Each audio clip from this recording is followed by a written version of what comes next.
Ministerio Infantil Hispano Los Timoteos presenta un nuevo video. El día de hoy estaremos hablando acerca del hijo de David, otro video que hace parte de la doctrina de Cristo. Quédate y comencemos.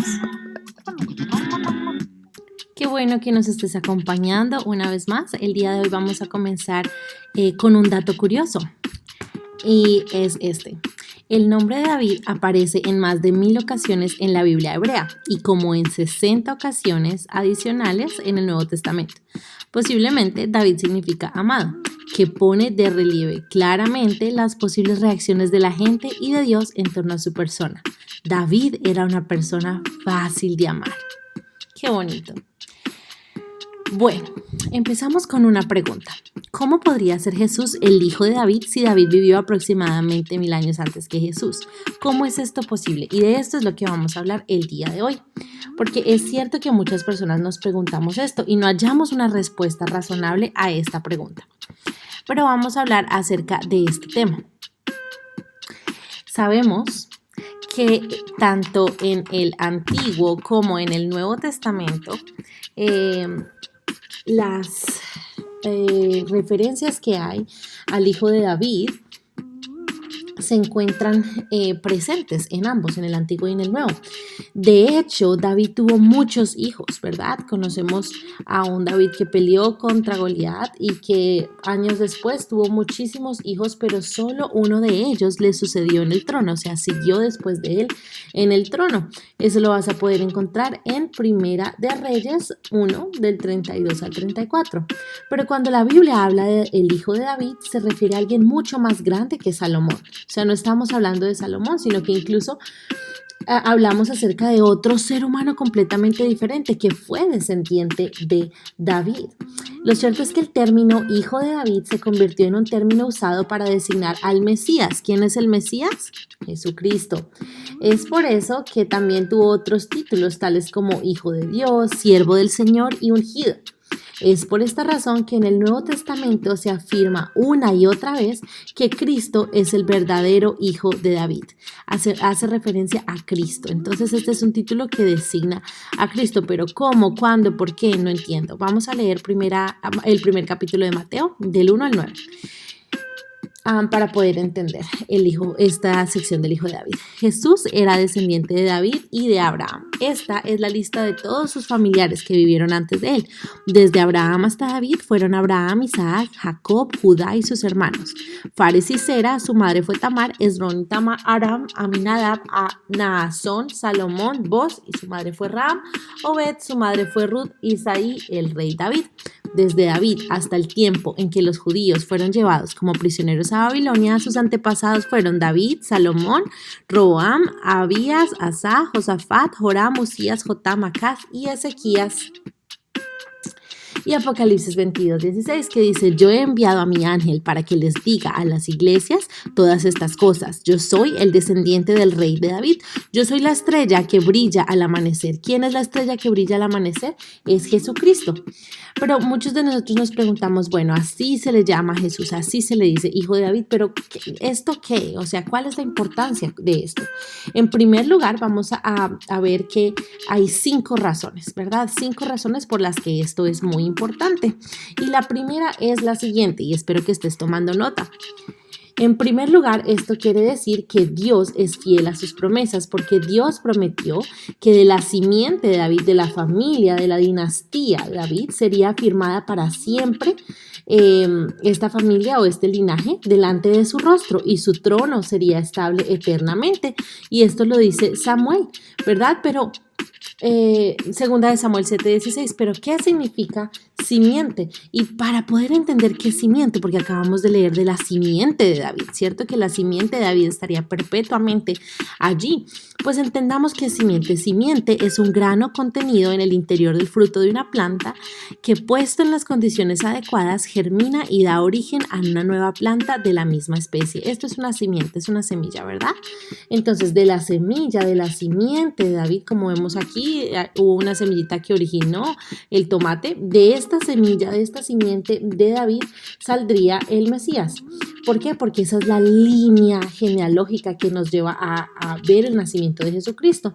Y aunque muchos de los descendientes de David, como Roboam, como Asa, Ezequías y como Josías, se sentaron en el trono de Judá después de que pasara el exilio de Babilonia, ninguno de los descendientes de David se pudo sentar en el mismo trono, sino que Dios en Jesucristo fue fiel a la promesa que le hizo David. Y es por eso que dijo a María, a la madre de Jesús, en cuanto al hijo que nacería de su vientre, le dijo a María que su hijo sería grande y sería llamado Hijo del Altísimo, y Señor Dios le dará, y el Señor Dios le dará el trono de David su padre, y reinará sobre la casa de Jacob para siempre, y que su reino no tendría fin. Esto se lo dijo claramente él en Lucas 1 del 32 al 33, que era el Hijo del Dios Altísimo, que su reinado no terminaría nunca. Entonces esta es la primera razón, que quiere decir que Dios es fiel a sus promesas, porque de la simiente de David iba a venir Jesucristo. Y si analizas la genealogía, el árbol genealógico, él va a venir directamente de la línea de David. Pero veamos cuál es la segunda razón por la que esto es importante. Primero, porque Dios es fiel a sus promesas. Y segundo, en segundo lugar, quiere decir que Cristo tomó una naturaleza humana a través de la línea genealógica de David. Entonces Pablo nos va a decir en Romanos 1:3 lo que dice aquí. Dios había prometido enviarnos a su Hijo. Así lo habían anunciado sus profetas en la Biblia. Esas buenas noticias nos dicen que su Hijo Jesucristo vino al mundo como descendiente del rey de David. Jesucristo murió, pero Dios lo resucitó por el poder de su Espíritu. Y con eso demostró que Jesucristo es el poderoso Hijo de Dios. Entonces Cristo tomó una naturaleza humana de sangre y hueso, de carne y hueso, a través de la línea genealógica de David. Quiere decir que viene de la sangre o de la línea de familia de David. Entonces Pablo en Romanos 1:3, que es el versículo que acabamos de leer, nos dice que Cristo no vino solamente como verdadero Dios, sino como verdadero hombre. Y hemos hablado de esto harto en la clase, de que Jesucristo era completamente hombre y completamente Dios, fully God and fully man, y lo hemos hablado varias veces. Entonces nos confirma que vino Jesucristo como un verdadero hombre, pero también como un verdadero Dios, que quiso Jesucristo tomar una naturaleza humana y específicamente quiso venir de la línea genealógica del rey David. Entonces esto nos hace acordar, nuevamente decimos, no solamente que Dios es fiel a sus promesas, punto uno, sino que también Jesucristo vino en forma de hombre para, a través de la línea genealógica de David, nacer en este mundo a través del cuerpo de María y ser Jesús fully God, fully man, completamente hombre, completamente Dios. Pero en tercer lugar, esto quiere decir que Cristo era como David de muchas maneras. Cristo se parecía a David en muchas formas, aunque era diferente en otras. Pero veamos a qué se refiere esto. Decimos que de tal palo, tal astilla, o que el hijo de su padre es muy similar a su padre, ¿verdad? Que se parece a su padre. Y así como los hijos son como los padres, muchas veces podemos ver un ejemplo en David y en Jesucristo, porque ambos fueron perseguidos por sus enemigos. Ambos enfrentaron persecución, Jesucristo y David. Ambos se entregaron al servicio del Señor, sirviendo a los demás, sirviendo a las personas. Ambos fueron conocidos por su bondad con las personas. Por ejemplo, con Mefiboset en 2 de Samuel 9, con Bartimeo en Marcos 10:48. Mefiboset fue David y Bartimeo fue Jesús. Con la mujer cananea, Jesús en Mateo 15:22. Pero también, así como fueron parecidos en que fueron perseguidos, en que se entregaron al servicio y en que fueron buenos con la gente, tuvieron cosas diferentes, obviamente, porque Cristo no se puede comparar con nadie ni con nada, ¿verdad? Cristo fue diferente a David en muchas otras cosas. En una de ellas, por ejemplo, es que Cristo obviamente fue sin pecado. Otra de ellas es que su reinado es eterno y no va a acabar. El reinado de David tuvo un fin, el reinado de Jesucristo es eterno. Y que la muerte de Jesucristo fue meritoria, fue por nosotros, tuvo un mérito, tuvo una razón y es la salvación tuya y mía. Entonces ya vimos el punto 1, nuevamente estamos recapitulando. Dios es fiel a sus promesas de que vendría de la simiente de David a través de María, de la genealogía. Entonces dijo que su reinado no tendría fin, eso lo vemos aquí. Dijo que este niño llegará a ser muy importante y cumplió su promesa. En segundo lugar, dijimos que Cristo había tomado una naturaleza humana, pero que aún así era completamente hombre y completamente Dios. Y también vimos en tercer lugar que tenían similitudes con David, pero también diferencias. Similitudes: que ambos fueron perseguidos, se entregaron al servicio, que fueron bondadosos con la gente. Pero las diferencias es que el reinado de David tuvo fin, el de Jesucristo no tendrá fin, que David tuvo pecado. Jesucristo no tuvo ni una pizca de pecado, que el reinado de David acabó y el de Jesucristo es eterno, y que la muerte de Jesucristo sí tenía un mérito, tenía una razón de ser, la de la salvación de las personas. Pero en cuarto lugar vamos a ver que Cristo fue más grande que David, y el Salmo 110, versículo 1 nos lo deja claro. Mi Dios le dijo a mi Señor el Rey: siéntate a la diestra o a la derecha de mi trono hasta que yo derrote a tus enemigos. Entonces lo que esto nos dice es que Cristo era más grande que David, porque incluso el propio David llamó a su propio hijo Señor, o sea, llamó a Jesucristo Señor. Esto lo vas a poder leer en Mateo 22:45, y lo llamó así porque su hijo era al mismo tiempo el Hijo de Dios. Entonces Jesucristo siempre tuvo un lugar más relevante, más superior, y esto nos lo dice la Escritura de pasta a pasta, del principio al fin. Entonces vemos todos estos versículos que lo sustentan. Por ejemplo, el Salmo 89. Él me dirá: tú eres mi Padre y me proteges, eres mi Dios y Salvador. Yo le concederé los derechos que merece todo hijo mayor. Lo pondré por encima de todos los reyes del mundo, a Jesucristo. Mi amor por Él, dice el Padre, nunca cambiará, ni faltaré a la promesa que le hice. Mientras el cielo exista, siempre lo mantendré en el trono. Lo mismo haré con sus descendientes, que reinarán en su lugar. Pero si ellos no cumplen mis leyes y enseñanzas, sino que se burlan de ellas, castigaré su maldad y les daré su merecido. Sin embargo, mi amor por David siempre será el mismo. Jamás faltaré a mi pacto. Siempre le cumpliré mis promesas. A David le hice una promesa y juro por mí mismo que la cumpliré. Siempre reinará en su lugar uno de sus descendientes. Mientras el sol y la luna existan, su reinado permanecerá. Entonces, aquí esto nos va a llevar al punto número 5.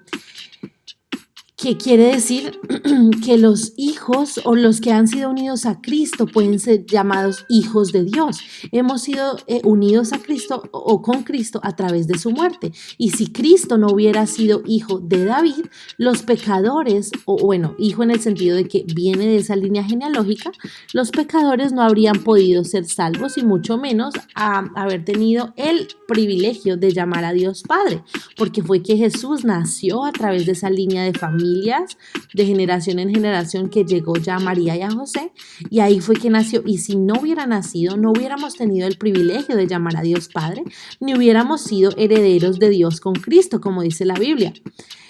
El Salmo 89 que acabamos de leer da el derecho y privilegio de adopción a todos aquellos que hemos sido injertados al Hijo de David, a Jesucristo. Cada vez que digamos Hijo de David nos estamos refiriendo a Jesucristo. Y esto lo vemos en el Nuevo Testamento muchas veces. Una de las veces en la que lo vemos es, por ejemplo, en Romanos 8, del 15 al 17. Porque el Espíritu que Dios les ha dado no los esclaviza ni les hace tener miedo. Por el contrario, el Espíritu nos convierte en hijos de Dios y nos permite llamar a Dios papá. El Espíritu de Dios se une a nuestro espíritu y nos asegura que somos hijos de Dios. Y como somos sus hijos, tenemos derecho a todo lo bueno que Él ha preparado para nosotros. Todo eso lo compartiremos con Cristo. Y si de alguna manera sufrimos como Él sufrió, seguramente también compartiremos con Él la gloria que recibirá. ¡Qué hermoso versículo! Leamos la última parte una vez más. Y si de alguna manera sufrimos como Él sufrió, que sabemos que no vamos a sufrir lo que Él sufrió, pero en caso de que llegáramos a experimentar persecución, sufrimiento, que no va a ser nunca la medida del que Jesús vivió, pero que sí va a ser sufrimiento, seguramente también compartiremos con Él la honra que recibirá. Qué hermoso es este versículo, y Gálatas 4 también lo dice. Ahora, como ustedes son sus hijos, Dios ha enviado el Espíritu de su Hijo a vivir en ustedes. Ya el Espíritu vive en nosotros, dentro de nosotros. Por eso, cuando oramos a Dios, el Espíritu nos permite llamarlo papá, querido papá. Qué hermoso versículo en esta versión TLA. Y también esto confirma repetidamente que el Nuevo Testamento nos habla acerca de que hemos sido injertados, hemos sido puestos en la rama. We've been attached to the branch, right? La rama que es Cristo. Injertado significa attached, ¿cierto? Entonces, Primera de Juan 3, del 1 al 3 nos dice, miren, Dios el Padre nos ama tanto que la gente nos llama hijos de Dios, y la verdad es que lo somos. Por eso los pecadores de este mundo no nos conocen, porque tampoco han conocido a Dios. Y queridos hermanos, nosotros ya somos hijos de Dios, y aunque todavía no sabemos cómo seremos en el futuro, sí sabemos que cuando Jesucristo aparezca otra vez, nos pareceremos a Él, porque lo veremos como Él es en realidad. Todo el que espera confiadamente que esto suceda, se esfuerza por ser bueno como lo es Jesús. Esta parte es muy importante aquí. Todo el que espera confiadamente que lleguemos al cielo, ¿qué es que todo esto suceda? Bueno, que tengamos parte con Cristo en el cielo. Si estamos esperando a cómo seremos en el futuro, cómo seremos cuando subamos al cielo, si estamos esperando la segunda venida de Jesucristo, entonces nos vamos a esforzar por ser buenos, por no ser mentirosos, por tener buenas costumbres, por abrir la Biblia, por orar, por leer la Biblia, por ayunar, por ser buenos estudiantes, ser buenos hijos, primos, tíos, hermanos, ¿verdad? Como lo es Jesús y como lo fue Jesús. Entonces, esto quiere decir que Cristo, bueno, el punto 5, volviendo al punto 5, Cristo es el novio de su iglesia, ¿verdad? El novio de su iglesia y de su pueblo. Y Cantar de los Cantares nos habla entre la relación, esa relación amorosa que hay entre Cristo y su iglesia, bajo los nombres de Salomón, el hijo de David, y la Sulamita. Cuando leas Cantares de los Cantares, es realmente no un libro romántico de hombre a mujer necesariamente, sino es la relación romántica, hermosa, preciosa e inigualable que hay entre Cristo y su iglesia. Y entonces Salomón representa a Cristo y la Sulamita representa a la iglesia. Y de manera que Cristo fue el definitivo hijo de David que obtuvo una esposa para sí. O sea, nosotros, la iglesia, Jesucristo nos obtuvo. ¿Y para qué nos obtuvo? Porque está sellado este pacto. Vimos ya los pactos de Dios, está sellado este pacto. Pero ¿para qué nos obtuvo? Para cuidarnos, para nutrirnos y para sustentarnos. Nuevamente, ¿para qué nos obtuvo? Cristo obtuvo a su esposa para cuidarla, nutrirla, sustentarla y sobre todo para mostrarle su belleza y su gracia para siempre.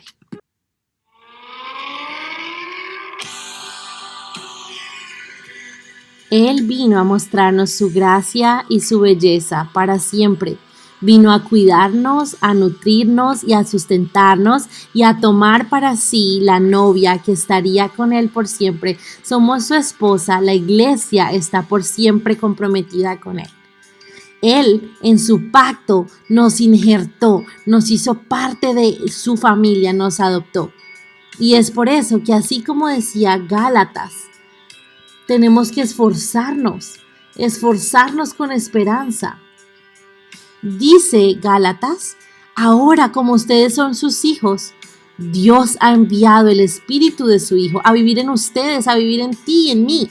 Y por eso cuando tú y yo oramos a Dios, estamos teniendo la conversación más importante, la más importante de todas. Porque el Espíritu nos permite llamarlo papá, querido papá.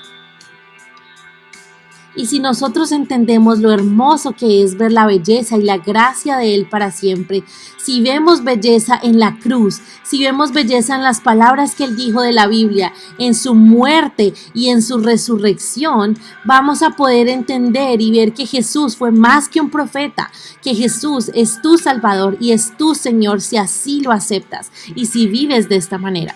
Porque podemos decir, Jesús, yo lo conozco, Jesús es mi Señor o es mi Salvador. ¿Pero es tu Señor? Cuando decimos que Jesús es nuestro Señor y Salvador, decimos que Salvador, Él vino a morir por nosotros, nos consiente, nos ama, nos carga en sus brazos, nos limpió el pecado, nos trajo de muerte a vida. Pero cuando decimos que Jesucristo es nuestro Señor, tenemos que también entender que el Señor demanda de sus siervos órdenes y mandatos. Sí, Jesús es un Dios de amor y Dios es un Dios de amor, pero también es un Dios de santidad, de pureza, de justicia. Y porque Él es así, nuestro Padre es Él, sus hijos, nosotros debemos ser como Él, como el Padre. Así como cuando tú y yo admiramos a nuestros padres por lo que son, por lo que han hecho en la vida, ¿cuánto más a Dios nuestro Padre y cuánto más nos queremos parecer a nuestro Padre? Con su carácter, con su ternura, con su amor, con su gracia y belleza, con su sinceridad, porque muchas veces Él se paró delante de fariseos, se paró delante de los gentiles también y de los publicanos y les dijo rectamente lo que necesitaban escuchar de acuerdo a la Biblia. Entonces, necesitamos parecernos a Él. Pero muchas personas dicen, yo solo quiero a Jesucristo como mi Salvador y no lo quieren como su Señor. Pero tú y yo tenemos la oportunidad de decir, Señor, quiero que seas Jesús, quiero que seas mi Señor, el que me salvó, mi Salvador, y también el que manda en mi vida, que vayas tú en el primer lugar.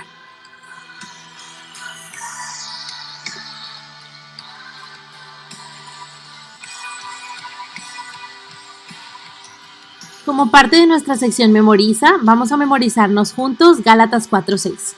Ahora, como ustedes son sus hijos, Dios ha enviado el Espíritu de su Hijo a vivir en ustedes.